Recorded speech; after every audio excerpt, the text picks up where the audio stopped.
and welcome to Among the Jungle podcast. I'm botanist and host, Shai Kaina, and I'd love for you to join me as I interview the incredible plant people of Instagram to create an audio vault of inspiring botanical knowledge while harnessing a deeper connection with us in our natural world. If you're ready, it's time to inspire your wild.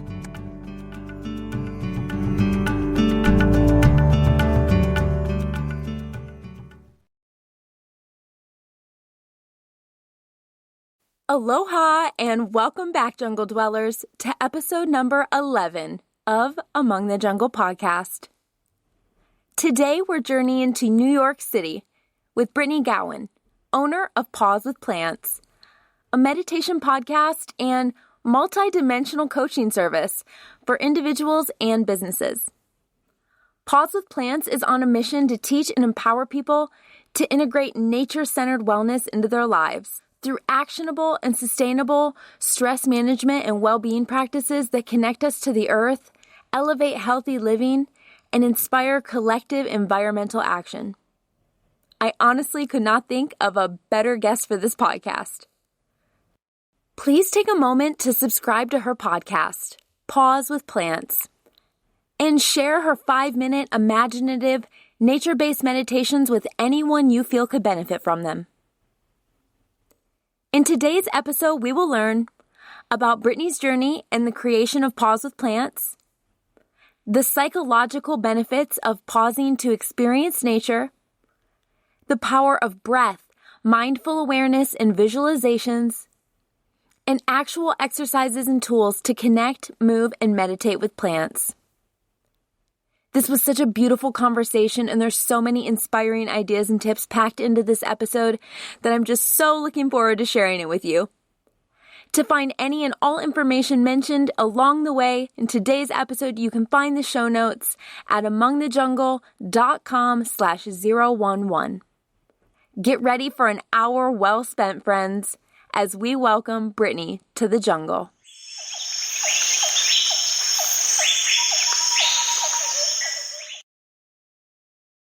Awesome. I'm so excited to chat today.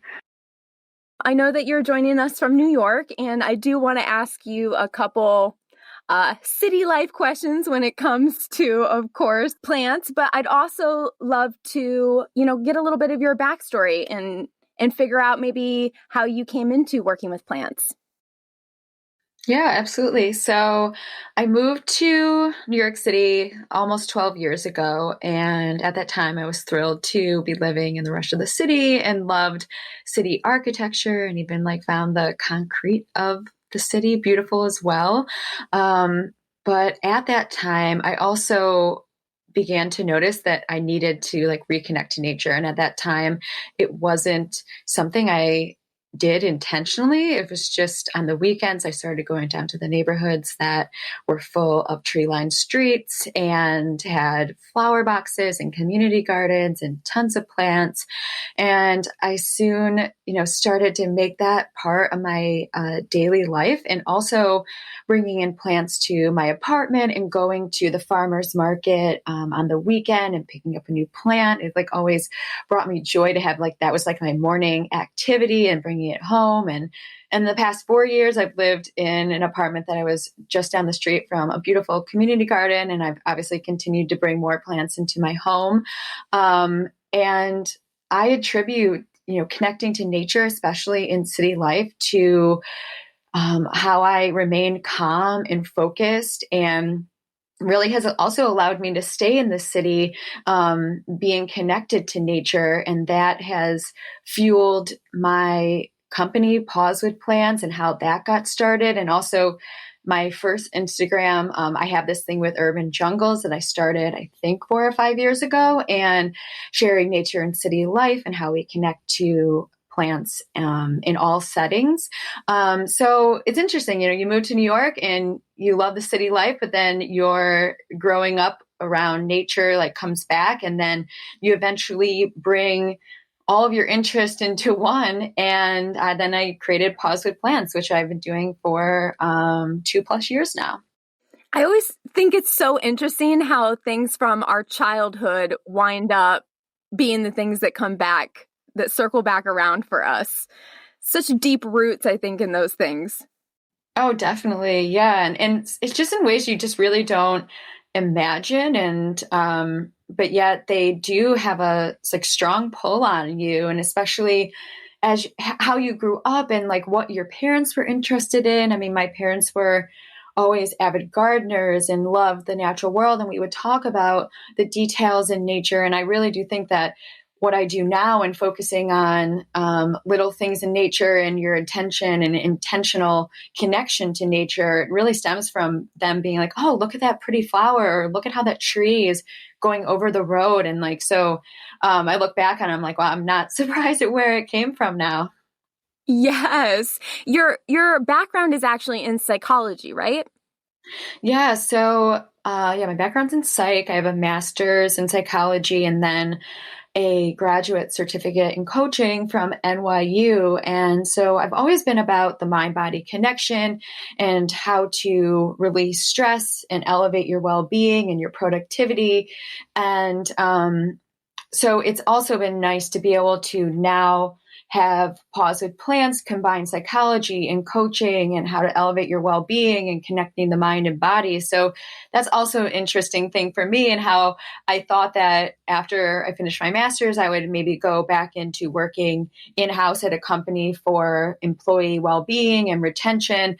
But now I've created a way to still work with companies and help employees de-stress and recharge, but doing it in my own way. So another way that our paths just continually come back in new ways to help us grow and create businesses or whatever else you're doing.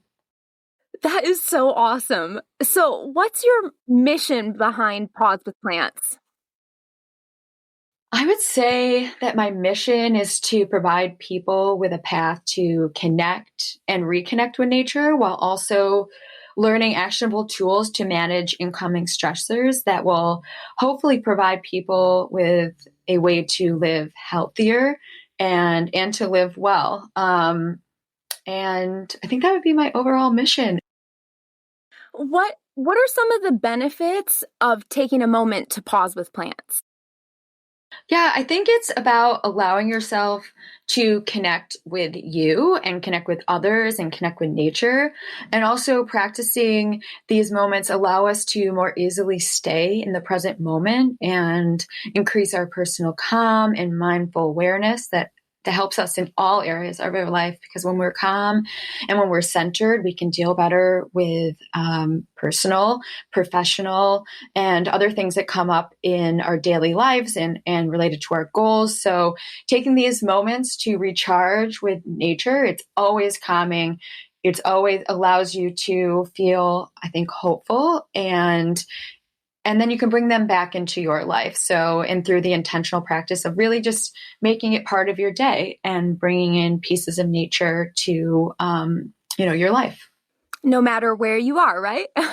No matter where you are, because then you can always retrieve, like you can think, part of what I do is also encourage people to visualize the natural world. So say you're in a setting that maybe doesn't have as much nature, doesn't have nature that you specifically like to connect to.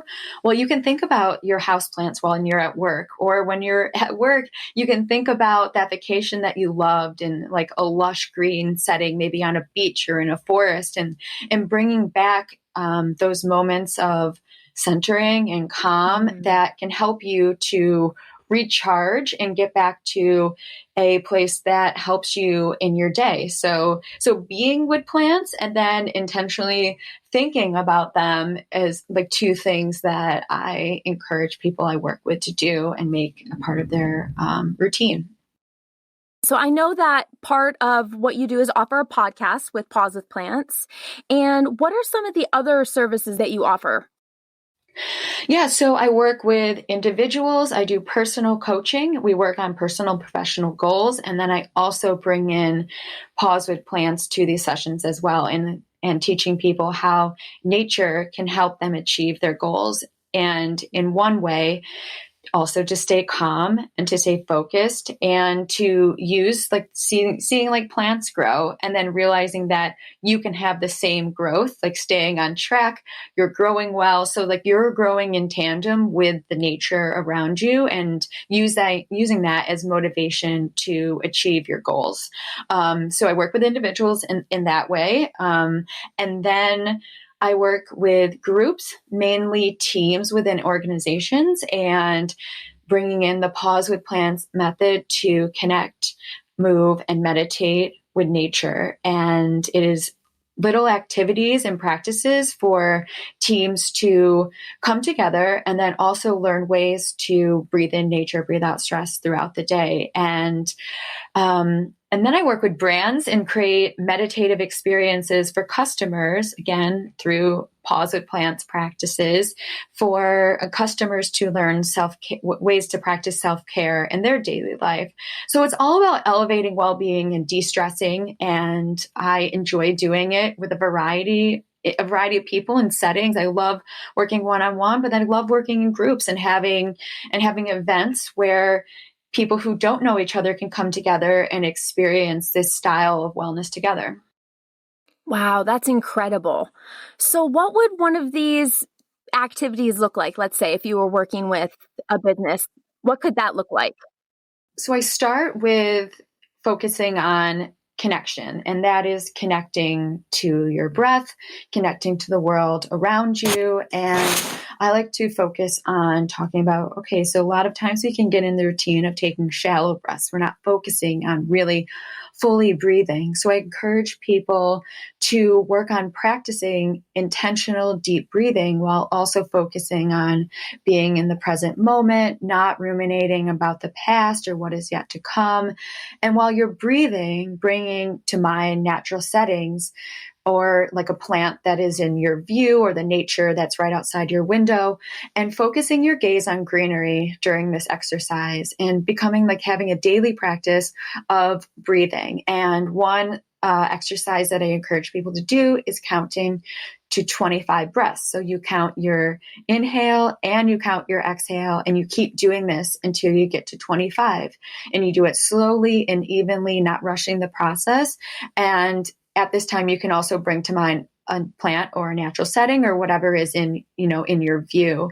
And then another thing I like to do in groups, and you can do by yourself as well, is bringing a plant before you, and then intentionally looking at the colors of the leaves. So really getting up close and seeing the different shades of green that differ from plant to plant, and looking at the leaves and how they are variegated. Maybe there's pink speckles or white or orange, and noticing all the tiny details and staying in the moment and encouraging yourself to explore and discover the colors that you're seeing.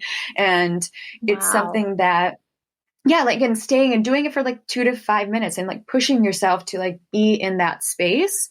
So that is something that I really like to do with people. And I've found that people really enjoy it. It's something that maybe they haven't thought about. They see, oh, it's a pretty green. But what happens when you get up close? Then you see things totally different. Wow. I didn't even think of that as a meditative practice. And that's something that I do a lot at home. I really like to get up close and look at the individual even cells, like if the light is coming through a leaf and you can kind of see it from the underside. I love being able to really take the time to look at plants like that. And I didn't even really consider that as a mindfulness activity, but it really is. And it draws you in further and further.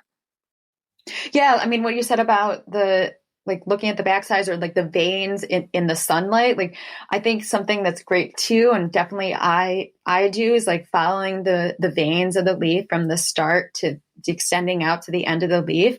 And if it's in the sunlight, obviously they are even brighter. And I think it's easier to stay in that moment. So I think that's like it's also something that families can do together. I mean, you can get your kids involved, or you can do by yourself, but it's also that meditative practice of the routine, like following the lines and following the next line. I do that with people with like tree branches too, looking outside your window and following the branches until the end, and just keeping that pattern until you reach the end of a leaf or you reach the last branch of a tree.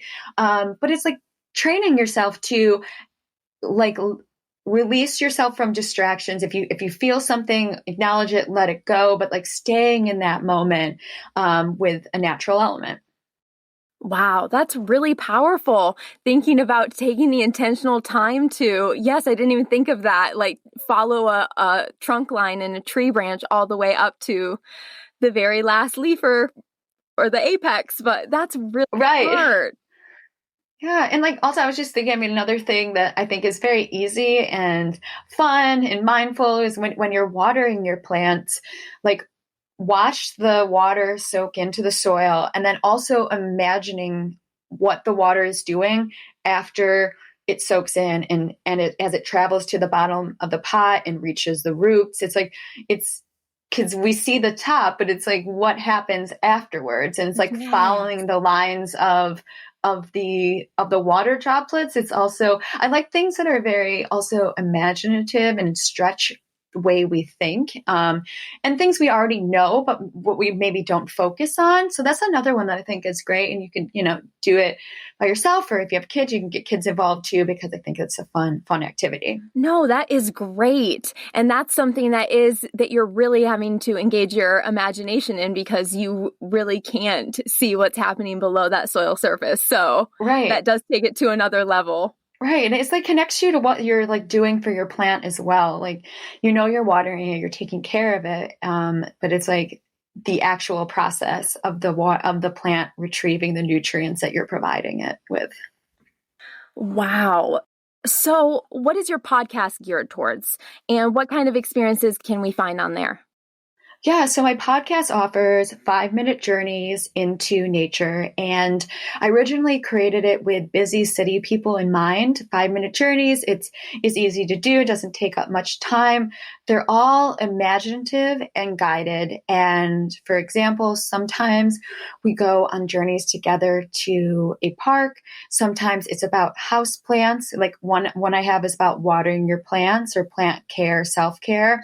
And others are places that I have been to in the world that are nature focused, and then taking people on those journeys as well. So I try to do things that are close to home and then far away. And some of the ones that I have are jungles in Nicaragua or places in Europe that are beachy, but also nature focused. And it's like sometimes like we don't have to go to all the places to also be able to experience it. And again, like staying present and retrieving the calm of nature and imagining like how it would feel to be there.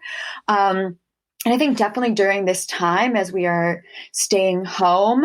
Yes, I was just going to say that. Yeah, like these resources I think are very powerful, because obviously we can't travel, and it's like traveling within the comfort of your home, but still experiencing the world and seeing it. So I encourage people to check out the podcast and scroll down to some of those episodes that go to, faraway places. And it's a nice way to stay connected to the world, people, and also nature in different settings.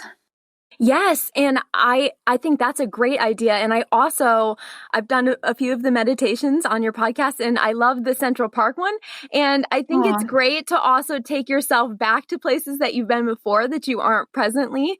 Because of course I'm in Alaska and Brittany's from New York City. So that's a drastically different place, but I've visited New York City and specifically Central Park before, only one time, but it was so cool to be back on that imaginative journey and kind of bringing up some old memories that I've had from before as well.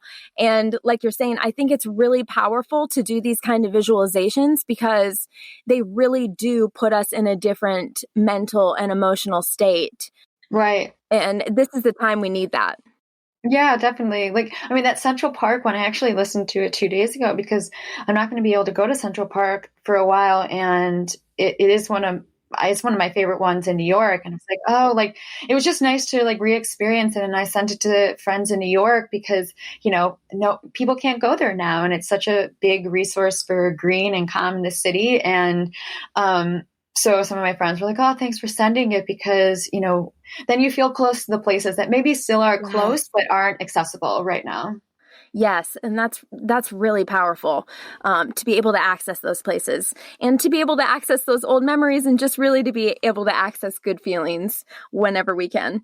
Yeah, I mean, breathing in like that positivity and nature continues to grow. I mean, it's for many parts of the world, it's spring right now and is the season of like hope and renewal. And I think that seeing nature come back and that it continues to do its thing, doesn't depend on what's happening in the human world, that it just keeps going. Yeah. I think it definitely is a powerful resource for all of us right now to really tap into really seeing how nature is growing back in the spring and how like we can grow back from this. Exactly. Yes. Yes. We will definitely all grow back from this. Yeah. So could you walk us through maybe one of your favorite exercises that people can do to reduce stress and anxiety in their life? Yeah. I mean, I have some others like connect is an element within the positive plants method. Then we have move and meditate. And within move, I like to share with people the benefits of like a body scan with motion and also with nature. So you begin by mindfully breathing and adapting like a calm flow of air in and out. And while you're doing this, keep your gaze on greenery, either a house plant or nature outside your window. And as you breathe, you become aware of your body and you start by feeling any sensations that are in the top of your head and then across your face and your nose and your eyes and your ears. And take the time to really think about each piece. And then as you move down to your body, like your shoulders, your arms, and moving your arms while you're doing this, and then your legs and moving your legs and your toes and feeling connected to your body and staying in the moment and then repeating this. And I encourage people to repeat this pattern of this body scan 4 or 5 times while you're also staying in the presence of nature. And I mean, the mind-body connection is huge for me, both personally and what I've done for school and professionally. And it has always helped me to regain my calm, like being connected to each piece in my body, and being mindfully aware of how it all works together. And the doing so in nature, I think, is a nice way to keep your focus on something peaceful while you're also doing this body scan so that you are hopefully less distracted and stay in the moment. Yeah. And then I also like to encourage people to visualize pieces of nature and how they stretch out and grow towards the sun, and practicing stretching yourself. At this time, as we are in our homes most of the time, it's important to stay physically active and stay limber. And that also increases our positivity as well and hopefulness.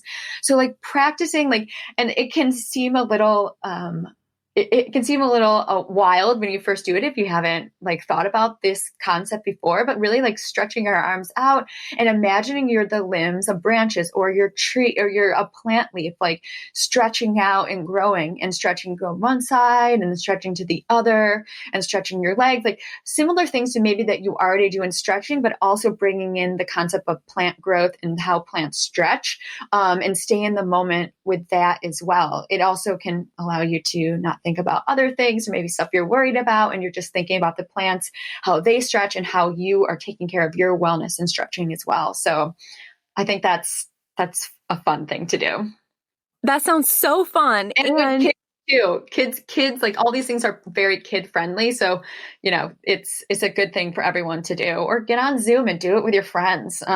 Yes. Little exercise things with like nature. I'm starting to like organize some of that. And I think that it's a nice little way to keep connected and be like, hey, we're going to stretch like trees today. Yes. That's so much fun. That's been a huge mission of mine lately, is been to spark more joy in people's lives, getting back to that childhood sense of wonder and joy, because there is so much fear, and joy is such a quick way to combat that. And so I love the concept of doing a little group exercise with your friends, stretching out, acting like trees. Here in Alaska, at the Alaska Botanical Garden, we offer a class in the spring for getting back into the gardening season. And it's like a exercise stretching type thing to get your body back into gear for all the very weird ways you stretch during the gardening season. Yeah, that's fun. And everyone in there, it's like she's taken yoga poses and given them different names that are like more related to gardening and stuff like that. And it just makes it really fun having that little plant element to it. It was just really fun. No, I love that. That's great to hear. It's engaging, so people want to participate. Yeah, and like you said, with so many people being at home right now, one thing that I've made a big adjustment in my life is making micro movements all day instead of it just being under the concept of like, I did my workout this morning, but moving that to be, instead of sitting in the same spot for a very long time. Right. I'm sitting here for maybe 15 or 20 minutes, and then I do a little super wide arm stretch all my fingers and toes and really stretch as much as you can. And those little micro movements throughout the day and stretching have been so helpful to get energy moving and feel good. Yeah. And not get all stuck in one position. Right. No, I totally agree. I mean, when I work with companies, I talk about like the movement aspect of, getting up from your desk. Hopefully you can go walk outside, but when you're walking, like focusing on feeling your heel and then your toes touch down on the ground and just getting out and like having that connection / getting some different kind of movements and then coming back. And it can be little short, moments in your day and, micro exercising, but it's like scheduling, okay, like I've been seated 2 hours. I'm either going to like move a certain part of my body here, or I'm going to get up and I'm going to walk somewhere, and like getting in the pattern of just staying active, in obviously work can be sedentary. So like practicing, like intentionally breaking that up. You were talking about the 3 components of Pause with Plants, which is connection, movement, and what was the last one? Meditate. So it's like connect, move, meditate are the three elements. Connect, move, meditate. Yeah. And so, yeah, besides connect and move, like the meditate, obviously I use aspects of my podcast and then I also a variety of other ways, you can meditate. I mean, you can meditate by just, like we said, like just looking at a leaf and following the veins of the leaf, or looking at a tree. And I also like encourage people to like remember whatever their favorite like scene is. Maybe they had a favorite vacation spot or a city park or a garden, and taking yourself back to that place and then walking through it. And you might not remember every little piece, but it's a nice way to continue to stay connected with places you love, and also encourage yourself to increase like what you're remembering. So I think that when you use this, like when you go to other places in the future, you'll start to notice little details, and then those will stay more fresh in your brain later. So it's something that I do a lot, like some various places that I love. I'll go back through, like walking on a beach trail with grass and then finally seeing the beach somewhere. And so I think that's a great way for people to take meditative moments that are very unique to them. And yeah, I like to encourage that one, because everyone has a special place they've been to, or it could be just right in their backyard. So kind of circling back a little and talking about memories, what was one of your very first and most significant memories that you can remember connecting with plants? So in our backyard, my parents over the years have created like a variety of islands of greenery, we call them. And I remember as a little kid, like looking outside my back window and seeing my parents like transplant these huge, like we have just massive ferns in our backyard that make these islands, and like transplanting these ferns from like one island to like a new island that they were making. And I just remember just always seeing them propagating, like pulling parts of it out and then holding these big bushels of ferns and going over to the next like area where they were building. And at the time I was like, wow, mom and dad are just so, it just wild out there. It's like you just see your parents like for hours and hours just focusing on gardening and making everything so green. And as a kid, like, of course I appreciated it, but it wasn't, we didn't participate. We kind of were playing or doing whatever else. But as I saw my parents just taking care of nature, caring for plants, and especially the ferns. I mean, ferns are something that I remember so clearly as one of my first memories because they were always, they were so like prehistoric and wild looking. Yeah. And my mom and dad grew them so huge that it's always stuck with me. When we just purchased the house that we currently live in, we walked into the backyard. I already had this house envisioned and I had already completely manifested it in my journal. But when we showed up and I walked in the backyard, there was a huge fern. And that fern, I was just like, as soon as I saw it, I was like, yep, this is where we are supposed to be. They just have this very homey, cozy feel to them. And I'm sure it's because they do go back so very far into history of the earth.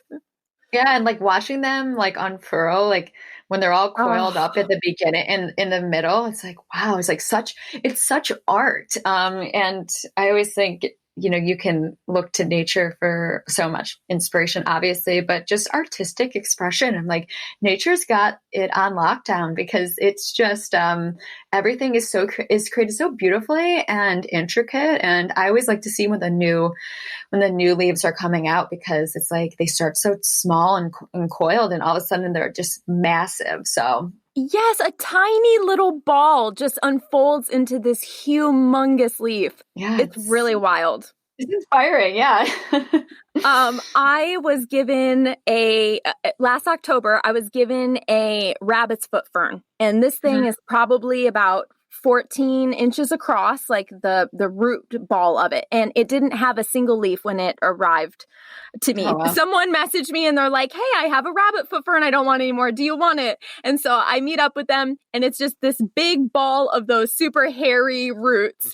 And I was like, okay. So I take this thing home. And she just had it in a garbage bag, like setting on top of the garbage bag that had been sitting in her garage for months. So this thing, they had pulled it out of the ground. It completely went dormant. And so I put it in a pot and just started watering it, hoping something was going to happen. My husband was like, would you just throw that thing away? And I'm like, I think it's definitely still alive. So I started watering it. And the littlest tiny balls would come out. And then all of a sudden, there are these big leaves, and in just a couple months, in 2 months' time, that thing is so big, so covered with leaves now. And it's been such a journey watching every little ball that pops out unfold into a new leaf in my dining room. It's just, it's really fascinating to watch. No, that is so cool. I love that imagery. I was thinking like while you were talking that like another kind of fern, like staghorn ferns in New York, like if you have one, it's probably pretty small. And so I was just used to seeing like small ones or maybe at the botanical garden, obviously bigger. But my aunt lives in California in Laguna Beach, and obviously things thrive in Southern California. Yes. And she has a new house. A couple years ago, I went to visit and I was like, what is this thing mounted on the fence? And it was a massive, massive staghorn fern that her new husband had for just decades.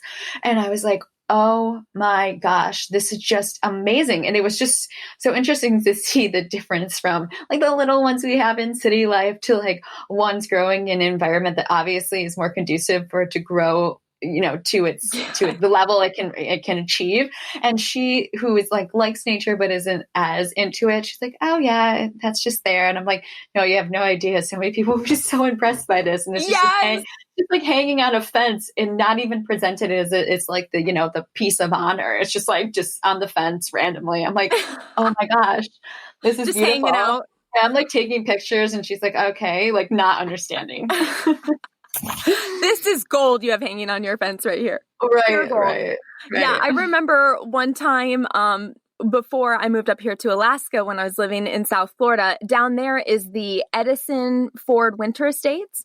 So Thomas Edison and Henry Ford built a winter estate down there together, and they have there's a huge banyan tree that Thomas Edison planted out front. And from all these, I mean, the banyan trees are so big, so old. I mean, more roots than you can even count, you know, coming down to the ground.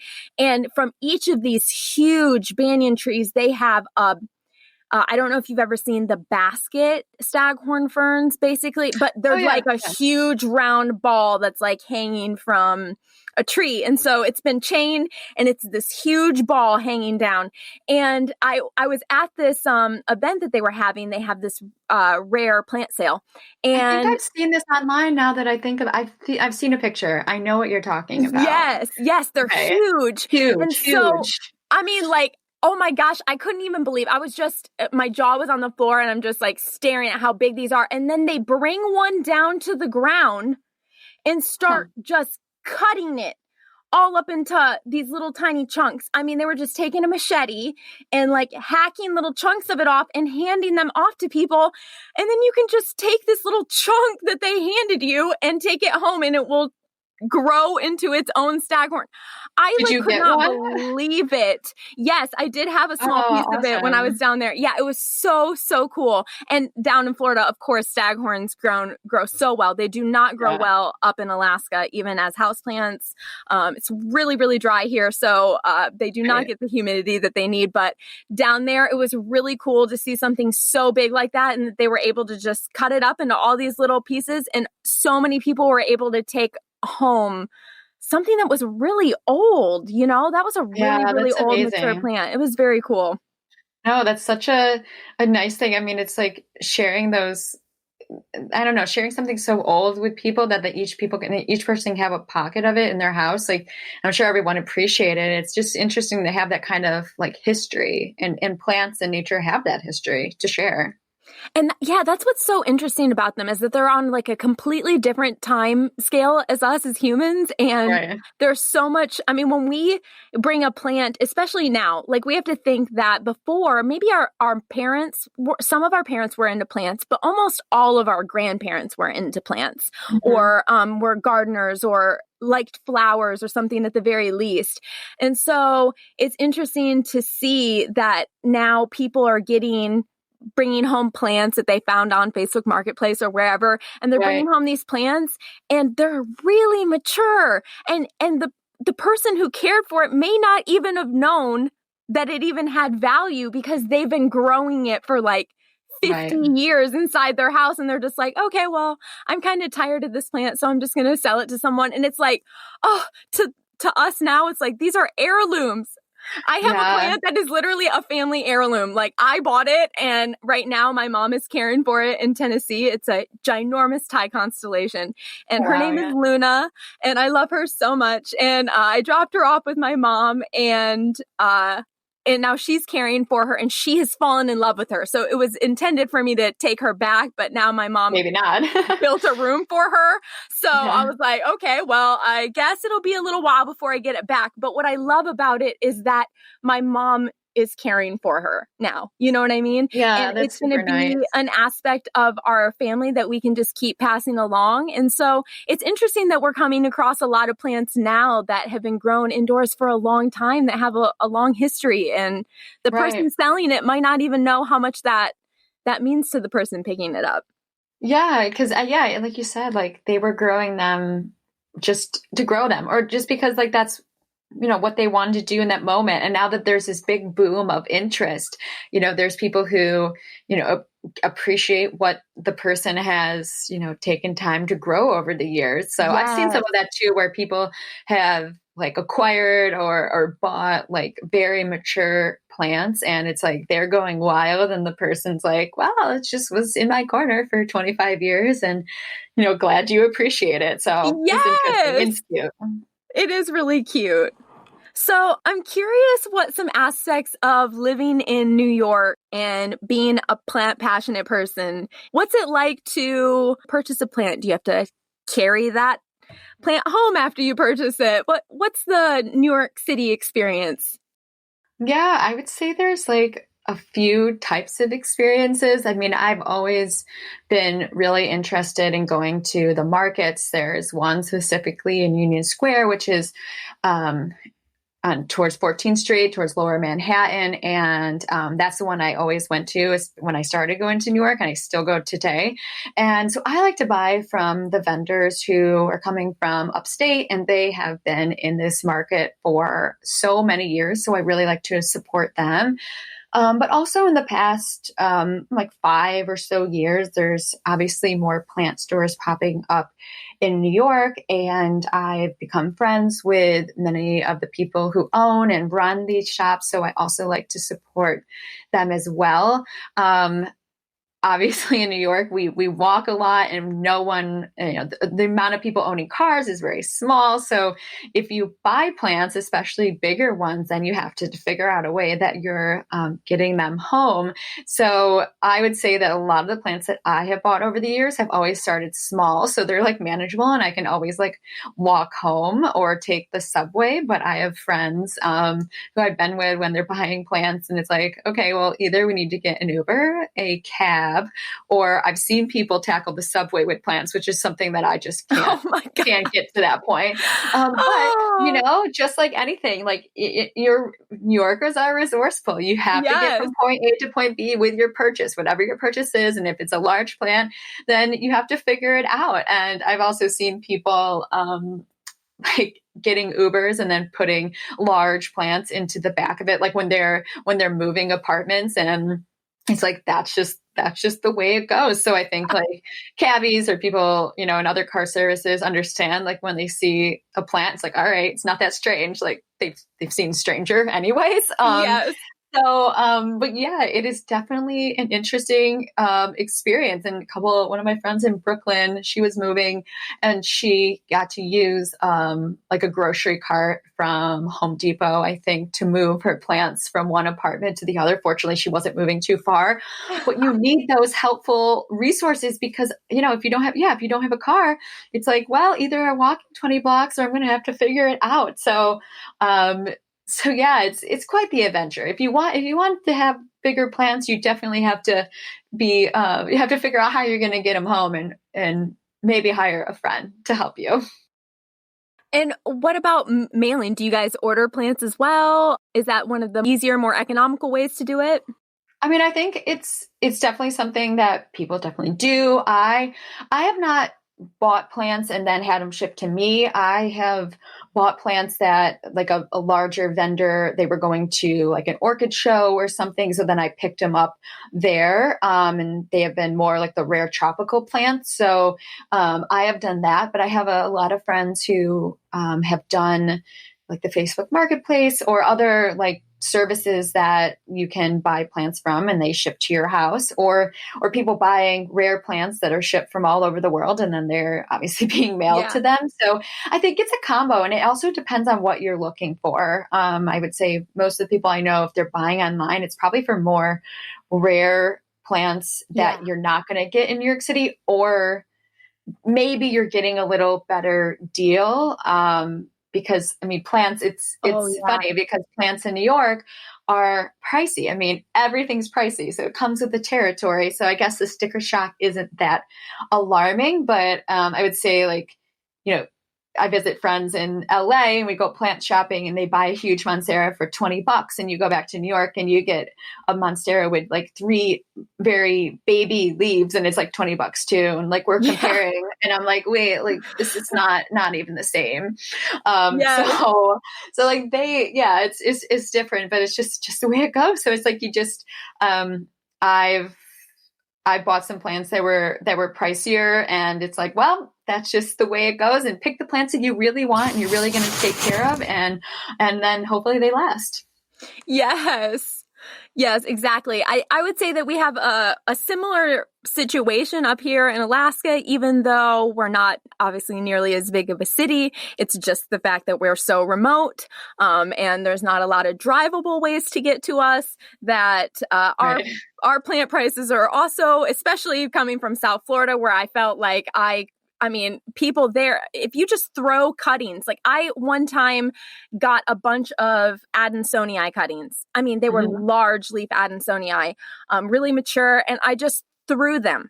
I mean, literally threw them on top of a pot of soil, and it took root and turned into a beautiful plant. I mean, it down there, it was just so easy, and everything grows so well that everything is so cheap. Then coming up, and that's where I bought Luna, and I bought Luna for $350, and she was a really, really mature Monstera. Her leaves are like 36 inches and super perforated and fenestrated. So she was beautiful. Up here, I can't even get a one node unrooted cutting of Monstera Tigon for that price. So yeah, it's definitely interesting. I can get more reasonable plants from places like California and Florida, male wise. But of course, it's always nice to support local places. Right, exactly.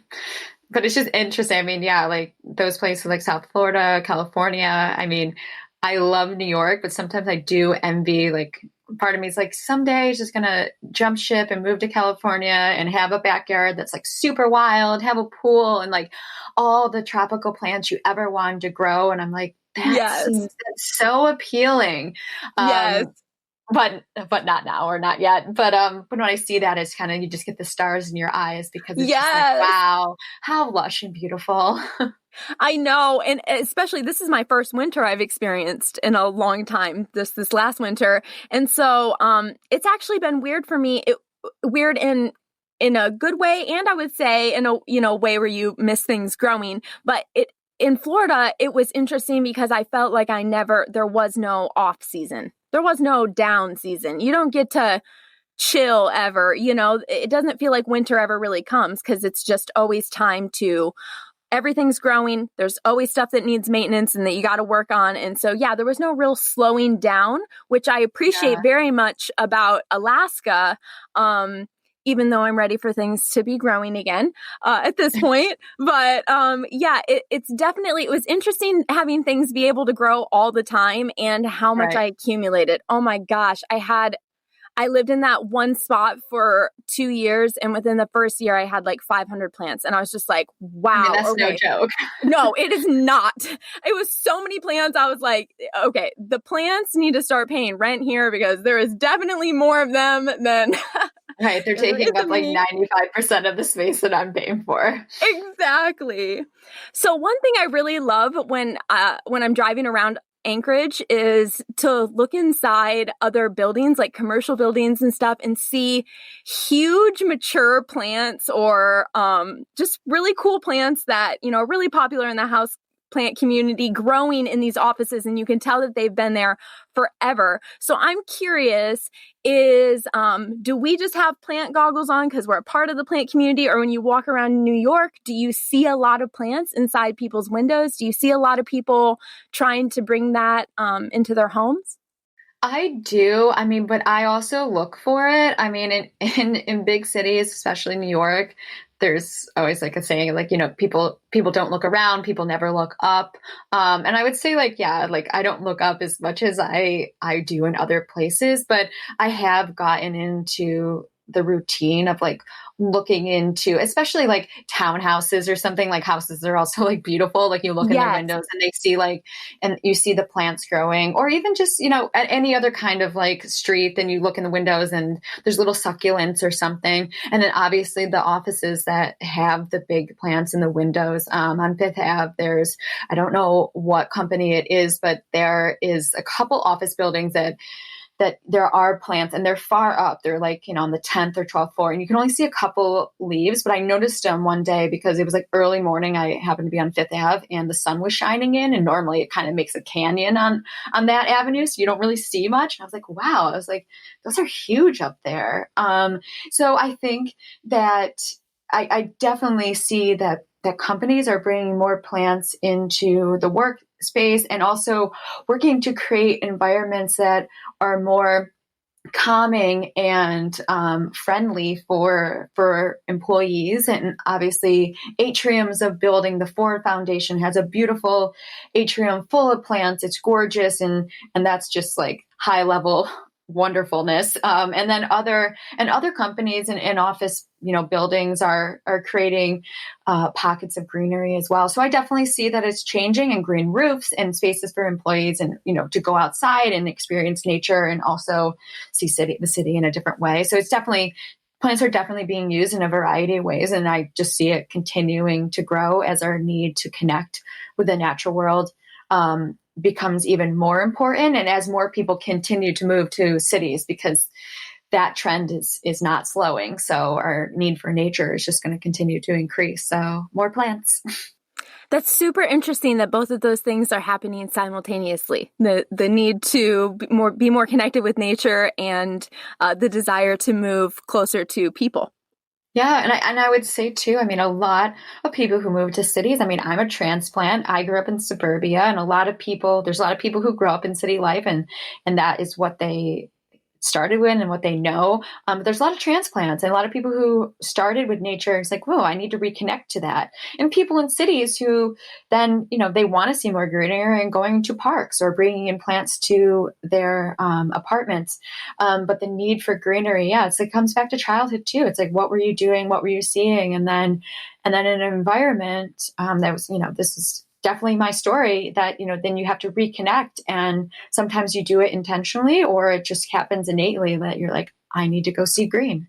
I think it's just going to continue to grow. Also, as unfortunately stress and fast-paced life continues to grow. So if that continues, we're going to have to continue to find ways to recharge, recenter. And my thought is that nature is that resource. Yeah, absolutely. I agree with that 100%. So when you first moved to New York, did you have plants in your house at that point, or when did you bring your first plant home? Yeah, so when I moved in, I shared a 1-bedroom apartment with my best friend, who also is named Brittany. Oh! And it's so funny. And so we were there 2 years, and when we first moved in, we didn't have any plants. We were right out of college, but soon after that, I started to go. We lived on 45th Street, and I walked down to 14th Street. So it was a long walk, but it was good to be outside. And I would go to the market, and I would start buying plants. I did not deck out our place in a million plants, because I was respectful that I had a roommate, but I had plants on the windowsill. And I actually, on our floor, we were the only floor that had like a ledge outside of our window. It was like an older, a building that was designed pretty. And that ledge, I would put them out there for like 2 hours a day, because that's where the direct sun would hit. So they always be like, okay, now you're going outside to get your sun, then you come back in. But I had like 4 or 5 when we were in that apartment, but then they moved to my next place. And actually I took a break year and traveled, to a variety of places, and they went back to my parents' house. They lived there for a while. Aww. And then they came back with me back to the city. And when I first got plants, I too name my plants like you do. And I named them after my favorite streets in this neighborhood called the West Village, which is the area that I eventually moved back and lived in, which is tree lined and pretty.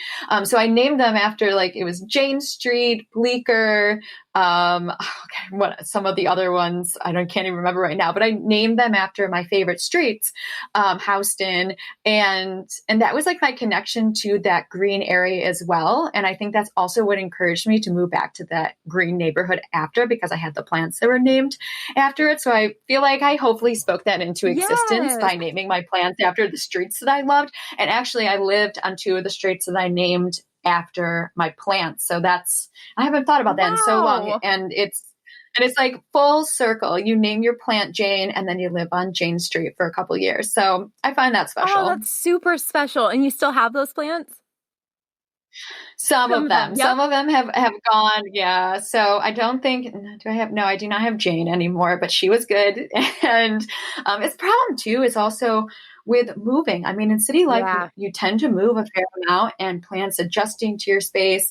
And I've given plants away that don't fit in my new setting, or I've left plants with old neighbors. So I feel like, plants come into your life at a time and you take care of them. And if some don't work out, I think it's also a lesson too of like, some things just don't work out in life, and that is okay. You tried hard, you focused on like taking care, and some things just don't end up lasting forever, but they were nice when you experienced them. So yeah, sometimes I'm like, oh, I don't have some of those plants anymore, but I'm like, it's okay. There was a time, and, they lived well, and moving on. Yeah, I definitely feel that same way. When I first went to college, because I studied plants, and when I was first going to college, I was not a botanically inclined green thumb person, I wouldn't say. It wasn't that I hadn't spent years gardening with my mom or anything like that. It was really just that I didn't look at plants like they were living sentient beings. I looked at the plant like it was something that, I was using to put in my garden or that I was using to decorate my house, but I wasn't seeing it as much for what it really was. And so my husband always used to make fun of me when I was in college because I was studying plants, and yet any plant I would bring home, I would pretty much kill. Except I had this one cactus that I absolutely loved, and it was a prickly pear cactus, but it didn't actually have the pricklies. So it was really safe to, repot it and do anything you wanted. Watching those things grow is so cool. Those big flat discs that they put out, and they do it so fast.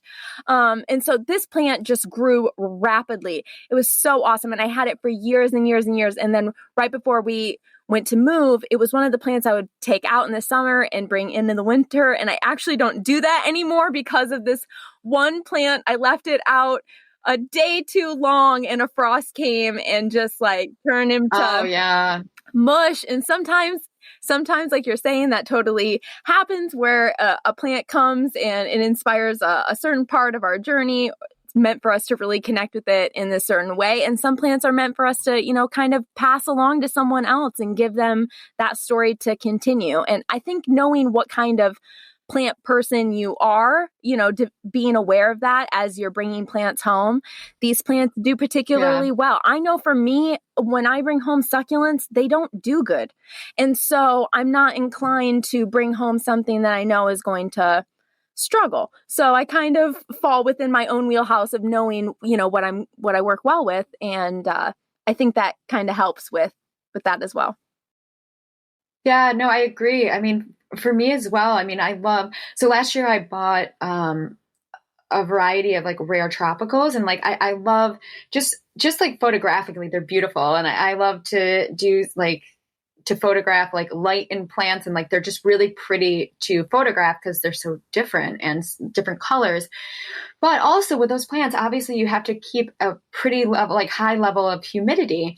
And I'm also not someone who likes to have a humidifier on all the time. And that's something I learned about myself too. Yes. Like when I would have to have that humidifier on all the time. We also, in big cities, you live in smaller spaces. So, some of them survived, and I did keep the humidifier on for like as much as I could. But I realized that while I love those plants, that just my lifestyle and what I'm looking for doesn't necessarily mesh with all of them. So I'm like, okay, I will just go visit my friends who have these, and I will take care of the plants that are more suitable for maybe a drier, like apartment or something that I don't have to have a humidifier on all year round, basically. So yeah, you learn like what's best for you. Even if you like something, something else might be better for you to be taken care of or doing. And I think that is a super interesting concept that can even then be expanded to like these super rare plants that we're talking about.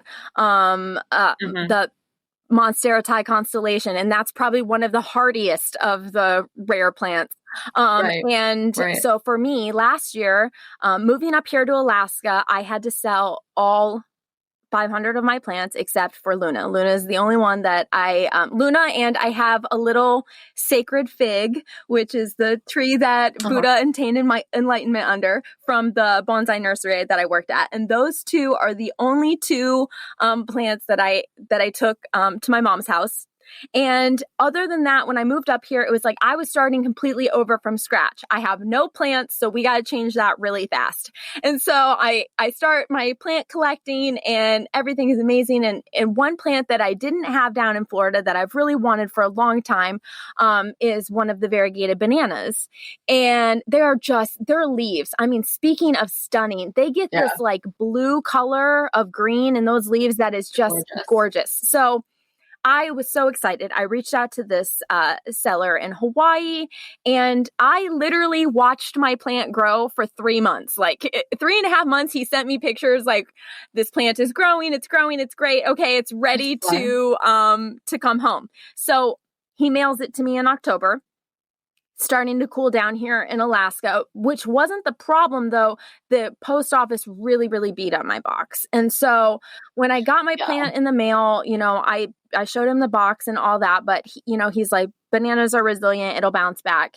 And then we moved into, we have very dark winters here in Alaska, and even with supplemental light, like it would not survive. And it caused me so much stress over the winter, this plant that I invested in so hard that I really couldn't get to work.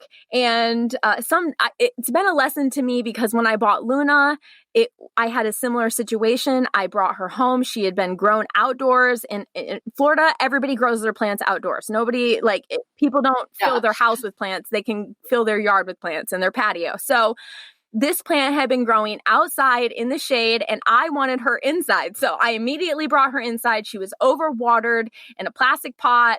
Some of her most beautiful white patches started turning black. And I was like, oh no, this is not going good. She's getting root rot. This is a huge plant. I cannot kill this outer. This is the most I've ever invested in a plant. And so, it caused me so much stress until she actually got right back onto her feet. And so I think I've seen so many people care so much about being in with everybody else who's got all these really, really exotic plants. And I think that what I try to tell everyone is the most exotic looking jungle you can have inside your house is a thriving jungle. And so it doesn't matter how exotic the plant is. If it's not doing well, it's not going to make your home look like a jungle. So having those plants that you do well with and just really thrive, and it might be a plain plant, it might be a snake plant or a Dracaena plant that we see all over the place. But if it's big and it's thriving and it's happy, it's bringing the energy that you're really trying to convey and bring to your space. So I think that's a good thing to touch on is knowing what kind of plant person you are, and recognizing that it's about thriving over surviving.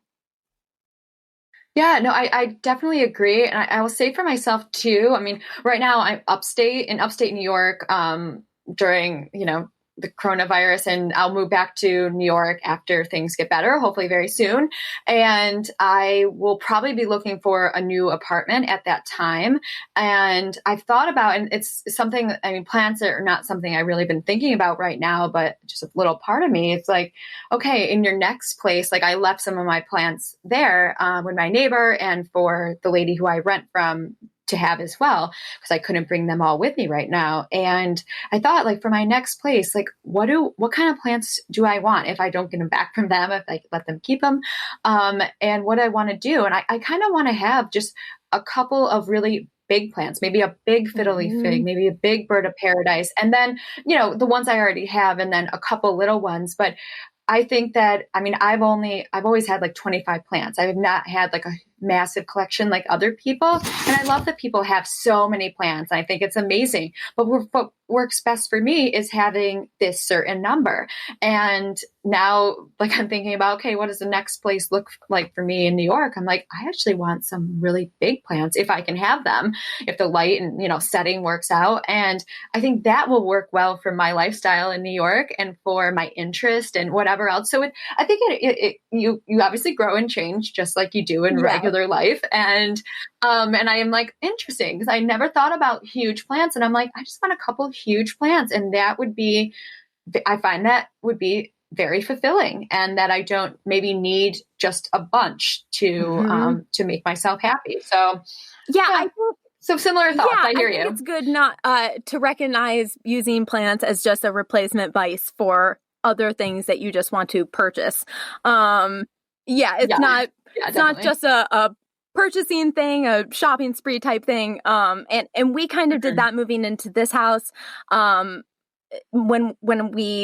When I first moved here to Alaska, we were on a temporary 2 months before we moved into our permanent house. And that 2 months, I was only allowed to bring home 30 plants for us to move to our next spot. And I did have 30 plants. Reasonable. Yeah, that was reasonable for a 2 month span of time. But I did focus on getting some bigger plants. And that's what I really wanted, but we hadn't moved yet. And so it was like, okay, I got these couple monsteras, but I'm collecting all these small plants. And then I just find that I'm going to markets and purchasing small plants and purchasing another little tiny plant and another one and another one. And I love little pots. And so, I love little pots too. Gosh. I hear you. And so I'm always looking for a tiny plant that will fit in this tiny pot that I've had for 2 years that nothing has ever fit in. And so, so when I moved into this house, I have one window in my kitchen. That's one of those windows that like pops out. It's almost like a little mini greenhouse hanging off of your kitchen. And so above this kitchen sink. And so all my little plants that can fit in there, it's like, okay, perfect. But outside of that, I don't want just a bunch of little plants everywhere. It's a lot to take care of. They dry out a lot faster. It's a lot more maintenance. And we've wound up coming across, I know I told you in our first phone call together that I came across this huge monstera for $20 on Facebook Marketplace. And then we were in this one place that we go to. There's this really, really junky little place here. And it's like, I imagine if somebody was like working on your house and they had like a bunch of scraps, they took like old windows and siding and stuff, they take it to this place and you can go there and kind of like scrounge around for missing random parts that you would want for your house. It's kind of like antiquing, but it's pretty much junk. And so we go to that place once in a while, and there was a humongous Dracaena tree in there. It's probably about 8 or 9 feet tall, and we got it for $30. And it was so root bound, and it had not been watered, and I brought it home, and it is just so big. It's the living room statement piece, and our favorite plants in the entire house. I mean, I have ordered plants that I have been on my wish list. I have ordered all the things, but our favorite plants in our house are the big ones that we got for the cheapest that are just thriving. And they're so easy to maintain when they're that size because they're so healthy and resilient. So. Right. So how long, when you got it and it had like the root bound issue and stuff, like, did it immediately acclimate to your place and just start doing well? Especially Dracaenas, they're just so hardy. And it's one of the regular Dracaenas. It's just got the green leaves. It doesn't have any variegation or anything. But I brought it home. I put it in a pot. I normally don't up pot this much, but it was really, really root bound. So I put it in a pot twice as big, gave it lots of soil and room. And that thing has put out probably, I mean, its leaves are probably 2.5 feet long, each leaf. Like really big long leaves. And so it's probably put out like half a dozen, and it's just still thriving. And our monstera, that thing we actually have a 9-foot trellis that it's on right now. We had to put it on a humongous trellis because it's just growing so fast. So, like I said, it's even though those are just 2 green plants, and those are 2 plants that people have been putting in their house since the 40s and 50s and 60s. But it makes it look like a jungle because they're so big and healthy and happy. And so I really think that it is a super fulfilling way to decorate your space, is just having some key players that you really love in your house and that bring that, warm element. Yeah, no, I definitely agree. Like, I see the value in that, like, completely. And also if people want to spend more time on plant care and it's also a self-care act for them, then, having a ton of plants, like, that is meditative and calming as well. Like I have friends on both ends of the spectrum, and I think, yeah, everyone learns like what is best for them and what brings them the most joy, honestly. And then you go from there. But it definitely is a trial and error experience, just like anything else. And you learn like this works for me, this doesn't. Then you mold, and then yeah, you become, the type of plant person that works best for you. Yeah, and I would say that I probably fall on both sides of the spectrum. In the winter, this winter I loved we have about 100 plants in the house now.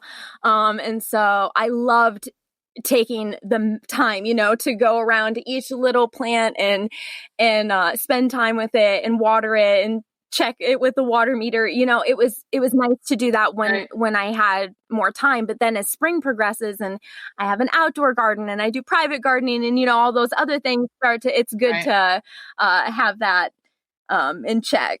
Yes. So I'm curious what projects that you're currently working on, or maybe some things that you have upcoming that you're really excited about.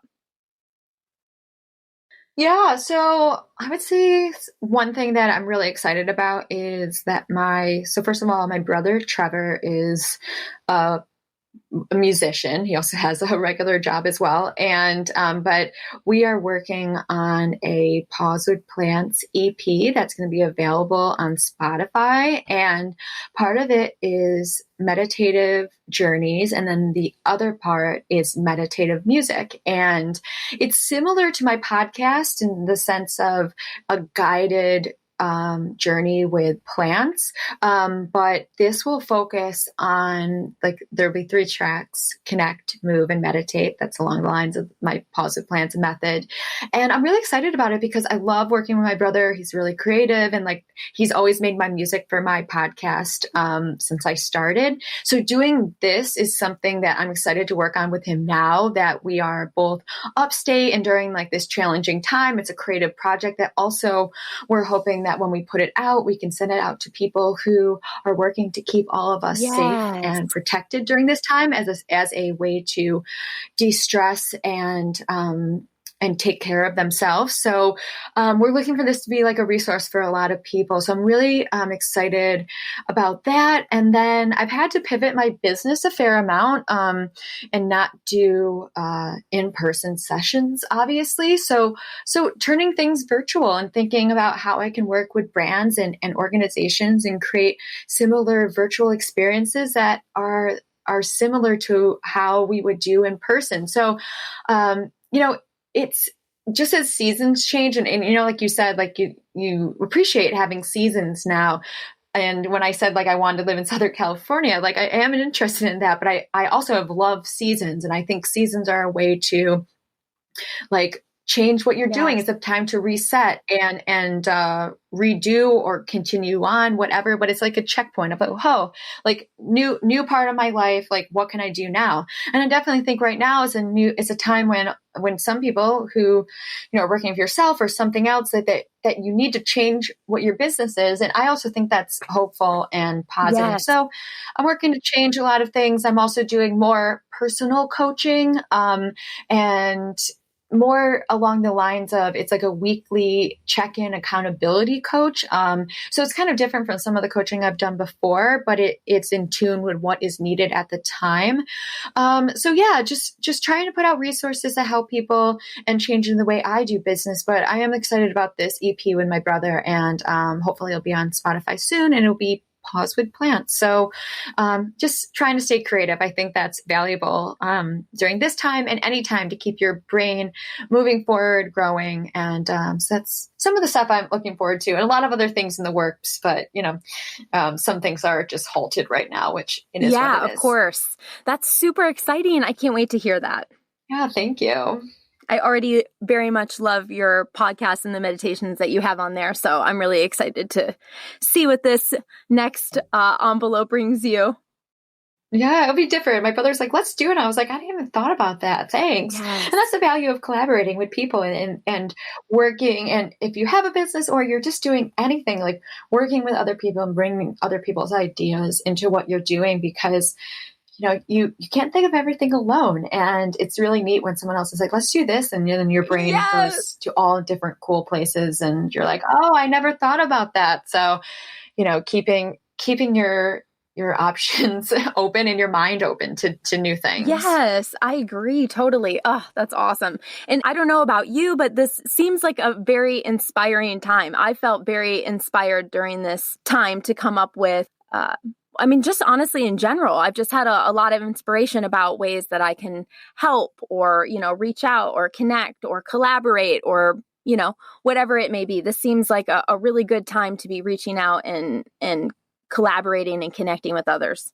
Yeah. I mean, I do think lots of times in crisis, there is, there's ways that people can take these kind of situations. And when you can channel it into something that helps you on a daily basis, and then it can also help others, like it's a great use of our time. And because, we can't control what's going on besides staying home and staying safe, then it is what we can control is what we do, and working with others and helping ourselves out at the same time. Like, I just love that there's a lot of people that are able to channel that kind of energy right now, because anything we can individually or collectively do for others, like, it's so important because all of us have to come together and group through this together. That's the only option anyway. So I'd love to hear that you're like gung ho and like have a lot of ideas to help, your community and like the wider community as well. Yes, it's very exciting. And like you, I've been seeing, a lot of people feeling called at this time to do the same things. And so, it's great. It's really powerful seeing everybody come together and not necessarily be about the things that it's previously been about. Now we can just reach out and connect simply for that connection and simply just to support each other. Yeah, it's like the general need for like connection and interaction, that when it's pulled away from you, that you're like, oh, like then it's like you need it more. And it's like, well, different ways to connect. I mean, like you and I on our first call, I mean, it's like, talking to someone from, across the country, and it's like, but it's like a connection. Like, I needed to talk to someone else that day. And I know you like said the same. And it's like different, I think different appreciation for also how we connect and the value of connection, and not taking that for granted, because it's easy to just be like, oh, like I'll talk to my friend at some point, down the road. And it's like, no, like I got to check on them today because, we're going through this. And I think it puts things into perspective and what we value and what's important. I mean, people in general, like, we do need connection, whether we think we do on a daily basis or not. Like, it is innate in us. Yeah. I've heard a lot of people say that this is a really negative time for us, but we have something so powerful that I think if we didn't have, things would be much, much worse. And we have the ability through Wi-Fi and, through data to be able to connect with people still. If we didn't have Wi-Fi, or we didn't have the ability to be able to use our phones during these times, we would really, really, really be isolated. So just the fact that we still have this ability to be able to connect with each other, I feel so grateful every time I'm able to call someone or email them or connect, because, we don't have any idea what's really going on out in the, the wider world. We really only have control over our small little personal world. And, it's just nice. And I feel very grateful to have been able to connect with you and just to connect in general. But this has kind of gotten us all synced up to the same time scale where we're like, okay, now is important. Now is a very important time, actually. So it allows us to take some action. No, I agree. And it's just a time when we also a lot of us have a lot of time, because you have to stay home and you're still working and you're doing other things. But, in New York, like, you can't go out to bars and restaurants anymore. You can't use the city. And it's like, okay, well, then you stay home and, you connect to your plants if you're a plant person, but you also connect to people. And instead of having like, oh, I'm busy like Monday through Friday night, I have no time to do something, like, because that can be the general trend. It's like, well, actually every night is free. And, so using it to connect with people, both that and that you're just getting to know, it's a great way for us to stay connected. And I'm obviously too, like, thankful that we have like ways to stay connected, and we can FaceTime and call, and social media, I think for the most part, it's like pretty positive right now, and a very good platform for people to connect from all over the world, because this is, a global thing. So it's nice to see how people are doing around the world. And that's when I'm thankful for Instagram and other things. So I think that's nice right now. And the ingenuity of people right now as well, the new ways that people are thinking of connecting, ways that previously before we didn't have to think about, so we didn't. And now we've kind of been forced to even push the box of the internet, how can we push this envelope? How can we use this in ways that connect us even deeper than they did before all of this? So it's amazing that we've even taken the internet and social media and all that to a whole nother level. Mm-hmm. No, I definitely agree. So what is one piece of advice you would like to leave the listeners with today? Yeah, I would say that I really encourage people to incorporate nature and plants into daily life, because when we do so, we also gain the opportunity to stay connected to the common qualities of the natural world in all settings. And I just believe that being in the presence of greenery serves as a powerful wellness tool that helps us to relieve stress and anxiety, and helps boost our mood and increase positivity. So basically, taking time intentionally every day to interact and connect with plants and nature is my number one piece of advice. And you can go to my website and my blog. I have how to pause with plants at home, is especially useful during this time, but really getting into the pattern of spending some time with nature during the day, and letting whatever else you're thinking about, let it like gently go by, and you can tackle it later. So waking up mindfully with plants is something that I do, and I encourage other people to do, and then setting other times during the day to connect and recharge. So I think it's very useful during this time, and always. So, but definitely during this time, that it's take time to do that, put it into your schedule. It's good for us to continue to have routines. I'm big into that too. Like, stay on a schedule, stay on a routine. You don't have to be so like specific about I have to do this at 8:30 or whatever, but staying on routine, getting up, doing things in the morning that make you happy, bringing plants and nature into that, like staying on a schedule that so that you feel like you're moving forward, and that you're keeping that like hopeful energy at a high level, and staying active. So those are a couple things combined into one, but yeah, definitely taking time to intentionally connect to plants, especially during this time as we go forward. Beautiful. So you're on Instagram as Pause with Plants, and as I Have This Thing with Urban Jungles. Yeah. Where else can we continue to support you and follow your journey online? Yeah, so you can also listen to my Pause with Plants podcast, and on my website, Pause with Plants, you can sign up for my monthly newsletter. You can sign up at the bottom of the homepage, just your first name and like email. And I put out my first newsletter, which is a long time coming, but also it's like this last week, I'm like, you got to finally do it. You have to put it out there. And it's going to be a monthly newsletter with possibly some mid-month like booster email in between, but it's basically how to breathe in nature, breathe out stress, and elevate your well-being with the practices that we talked about earlier. So I'll offer like new things each month that you can do, and then sharing some of my podcast episodes, and then some of the music that my brother and I are creating. So it's basically your way to set yourself up to mindfully connect with nature in the present, in the next month, so you can stay calm, focused, achieve your goals, and connect to nature. So that's something that I love for people to participate in. And you can also send me an email if you're interested in personal coaching for personal or professional goals. That's something I'm going to be ramping up, and I'd love to talk to anyone who's interested in that as well. Beautiful, Brittany. Thank you so much for bringing all of this to us today, and kind of reseeding some mindful moments throughout this chaotic life and world that we're currently a part of. So I think that this is just super, super powerful content, and I'm such a big fan of what you're doing and have been for a long time. So I just wanted to say thank you for being such a beautiful part of the plant community and the wellness community. And thank you so much for being here with us.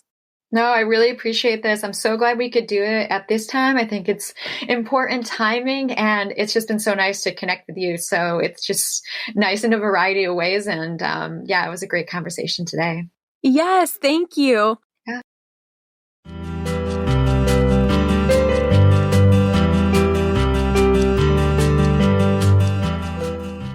What a powerful and unique time to be alive. Us taking a great united pause has allowed our mother to begin to heal her wounds, while simultaneously providing us the opportunity to do the very same. This is the perfect time to implement new tools and to become mindfully aware of our deep appreciation to the home we will always have in nature. Your challenge this week is to put at least one of the practices mentioned in today's episode into action. It would probably even benefit you to make note of how you feel both before and after. And we would love to know about it. So if you feel so inclined, please share a photo with us on Instagram and tag Among the Jungle Podcast and Pause with Plants. Among the Jungle Podcast is going live with guests and adding educational IGTV videos weekly on Instagram. So you definitely want to go over there and follow us so you don't miss any of the action. Also be sure to follow Pause with Plants, as well as I Have This Thing with Urban Jungles. And Brittany is currently offering 50% off of her coaching services. You can find more information for that at pausewithplants.com or on the show notes for this episode at amongthejungle.com/011. If you enjoyed this episode, I hope that you will take a moment to share this with a friend. And please, please, please, if you haven't yet, please take a moment to review this podcast. I would so appreciate it. Also, if you're interested in helping us achieve our goal of planting 5,000 trees this year, please visit our Patreon. We're Among the Jungle Podcast on Patreon. I hope this episode inspired your wild, and I hope you feel a deeper sense of calm and connectedness to others and to nature in whole. Above all, I hope you're inspired to take action this week and begin implementing some of the many practices we shared with you today. Remember, we grow as a collective once we begin to grow within ourselves as individuals. Until next week, Jungle Dwellers, love, light, and aloha.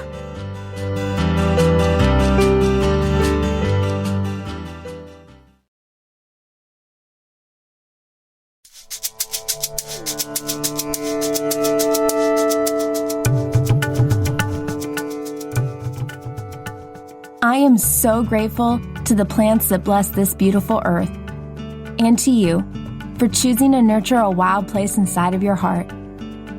I hope this episode inspired your wild, and I'd love to hear your feedback, suggestions for future guests, and other botanical notes at amongthejungle.com or Among the Jungle on Instagram. It's been lovely exploring this exotic world with you today, and I look forward to where the journey takes us next week. Mahalo for tuning in, and stay wild.